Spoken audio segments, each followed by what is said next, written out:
মধ্যবিত্ত পরিবারে মাসের শুরু আর শেষের দিকটা কিন্তু একদম টানাটানি পড়ে যায়। ফ্রিজ খুলে দেখি 3 টুকরো মাছ আছে।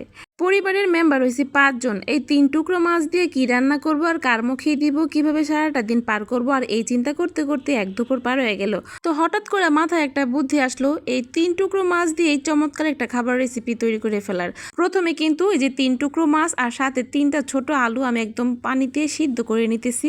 একদম ভালো মতো সিদ্ধ করে নিতে। তো সাথে কিন্তু একটা এলাচ, একটা দারচিনি দিয়ে দিলাম। আর এই যে দেখেন আলুটা সিদ্ধ হয়ে গেছে আর মাছটাও সিদ্ধ হয়ে গেছে। একদম তেলটাও, মাছের ভিতরে কিন্তু অনেক তেল ছিল, তেলটাও ভেসে উঠছে আর আলুটা একদম পারফেক্টভাবে সিদ্ধ হয়ে গেছে। তো যখনই দেখতেছি সিদ্ধ হয়ে গেছে তখনই কিন্তু আমি যে উঠায় ফেলছি। তো এইখান থেকে আমি আবার বেছে যে তেজপাতা দিছিলাম, একটা দারচিনি, এলাচ আর এই যে নাকফুল না কি বলে, এগুলো বাইচা বাইচা ফালাই দিতেছিলাম। তারপরে গরমে হাত দিতে পারতেছিলাম না, তারপরে কি করলাম, এই যে আস্তে করে এই চামড়াটা উঠায় ফেলবো মাছ থেকে। চামড়াগুলো উঠায় একদম কাঁটাগুলো বেছে নিতে হবে। তো সুন্দর মতো মাছ থেকে আমি একদম কাঁটাগুলো বেছে বেছে নিতেছিলাম। ভিতর থেকে একদম আলগা হয়ে যাচ্ছিল কাঁটাগুলো। মাছের ভিতর থেকে সবগুলো কাঁটা কিন্তু আমি বের করে ফেলছি। তারপরে যে সাথে কিন্তু আলুটাও ভালো মতো চটকে নিতেছি। এমন ভাবে চটকাইতেছি একদম ব্লেন্ডারের কাজ আমি হাতেই করে দিলাম। এখন চটকানো আলু আর মাছের ভিতর দিয়ে দেবো কতগুলো পেঁয়াজ কুচি, সাথে 1 স্লাইস লেবুর রস দিয়ে দিব, পরিমাণ মতো লবণ, 2 চামচ আদা রসুন বাটা, 2 চামচ মরিচের গুঁড়া, 1 চামচ হলুদের গুঁড়া, 1 চামচ ধনিয়ার গুঁড়া, পরিমাণ মতোই দিতে হবে, যে যতটুক নেয় অতটুক পরিমাণ মতোই দিতে হবে। তারপর এই যে তেল দিয়ে, সামান্য একটু তেল দিয়ে ভালো মতো এখন আমি এটা মিশিয়ে নেব।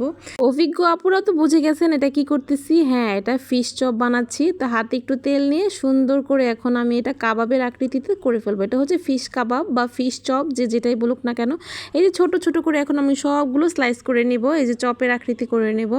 এটা খেতে এত মজা হয়, আপনি খেলে বুঝতেই পারবেন না এটা কি আমি মাংস দিয়ে তৈরি করছি নাকি মাছ দিয়ে তৈরি করছি। অনেকে এখানে আলুর বদলে কিন্তু বুটের ডালও ব্যবহার করে। তো যার যার ইচ্ছা মতো ব্যবহার, আমি এখানে আলুটাই ব্যবহার করছি আর আমার বাচ্চারা তো এটা অনেক পছন্দ করে। দেখুন আমি 3 টুকরো মাছ দিয়ে এখানে কতগুলো চপ বানাইছি। তো এগুলো আমি গুনতেছিলাম, এখানে মোট 24টা হয়েছে। তো এতগুলো আর আজকে ভাজবো না, এখান থেকে আমি অর্ধেকটা যে ফ্রিজে রেখে দেবো। এগুলো কিন্তু ডিপ ফ্রিজে সংরক্ষণ করে রাখা যায়, যখন তখন কিন্তু গরম ভাতের সাথে ভেজে খেতে এত ভালো লাগে। তাই এখানে আমি অর্ধেকটা তুলে নিতেছিলাম আর বাকি অর্ধেকটা এখনই ভাজবো। তো এখন আমি একটা ডিম ভেঙে নিতেছিলাম, এই ডিমটা আমি ভালো মতো ভেঙে একটু ফেটে নিতেছি। তো এখন সুন্দর মতো এটা ভাজার প্রসেসে চলে গেছি। চুলায় একটা প্যান বসায়া এই যে তেল দিয়ে দিতেছি। তেলটা একদম ভালো মতো গরম হলে ডিমের ভিতরে ভালো মতো এটা চুবিয়ে চুবিয়ে কিন্তু এখন আমি এটা সুন্দর মতো ভেজে নেব। যখনই দেখবো একদম এপিট ওপিট করে ভাজা ভাজা হয়ে গেছে, তারপর আমি আবার এটা উল্টিয়ে পাল্টিয়ে দেবো। আর এটা আপনি খেলে বুঝতে পারবেনই না এটা মুরগি দিয়ে তৈরি নাকি মাছ দিয়ে তৈরি। অনেকে কিন্তু মাছের গন্ধ থাকার কারণে মাছ খেতে পারে না। তো বাচ্চাদেরকে যদি এভাবে তৈরি করে দেয়া যায়, বাচ্চারা কিন্তু এটা খেতে অনেক পছন্দ করে। সাদা পোলাওর সাথে খেতে কিন্তু এটা অনেক ভালো লাগে। আপনি যদি চান এটা কিন্তু রান্না করেও খেতে পারবেন, পেঁয়াজ দিয়ে কিন্তু ভুনা ভুনা করে খেতেও এটা অনেক ভালো লাগে। যার যার পছন্দ, কিন্তু আমার কাছে এভাবেই মনে হয় খেতে অনেক ভালো লাগে।